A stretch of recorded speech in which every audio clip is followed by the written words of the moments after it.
விவசாயிகளுக்கு ஆண்டுக்கு 6000 ரூபாய் வழங்கும் திட்டத்தில் தமிழ்நாட்டிற்கு மத்திய அரசு நிதியை குறைத்து விட்டதாக பாமக தலைவர் அன்புமணி ராமதாஸ் குற்றம் சாட்டியுள்ளார்.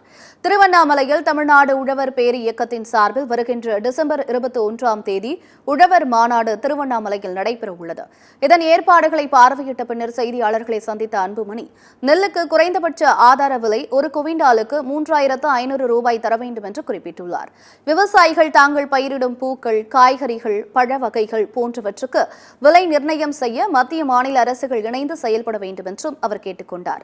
தூத்துக்குடி, தென்காசி, சென்னை உள்ளிட்ட மாவட்டங்களுக்கு வெள்ள நிவாரண நிதி வழங்கப்பட்டது போல திருவண்ணாமலை, கள்ளக்குறிச்சி, கடலூர் மாவட்டங்களுக்கும் 6000 ரூபாய் தர வேண்டும் என்றும் அன்புமணி வலியுறுத்தியுள்ளார். ஒண்ணு மத்திய அரசு 2000 ரூபாய் சொல்லிட்டு 6000 ரூபாய் கொடுக்கறதுக்கு திட்டம் தொடங்கினாங்க. கிட்டத்தட்ட ஒரு 12 கோடி விவசாயிகளுக்கு. அதன் பிறகு அது 6 கோடியா குறைஞ்சிடுச்சு. தமிழ்நாட்டுல இன்னும் கொஞ்சம் குறைஞ்சிடுச்சு. அதெல்லாம் அது குறைக்க கூடாது. கோரிக்கைகள் குறைந்தபட்ச ஆதரவு விலையை உயர்த்துங்கள்.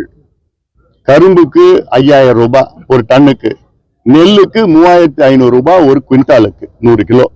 அதை அறிவிங்க. சென்னையில வெள்ளம் வந்ததுன்னா 6000 ரூபாய் கொடுக்குறீங்க ஒரு குடும்பத்துக்கு. அது என்ன, வட மாவட்டத்துல குறிப்பாக கடலூர், விழுப்புரம், திருவண்ணாமலை, கள்ளக்குறிச்சி, கிருஷ்ணகிரி, தருமபுரிக்கு அது என்ன 2000 ரூபாய் கொடுக்குறீங்க?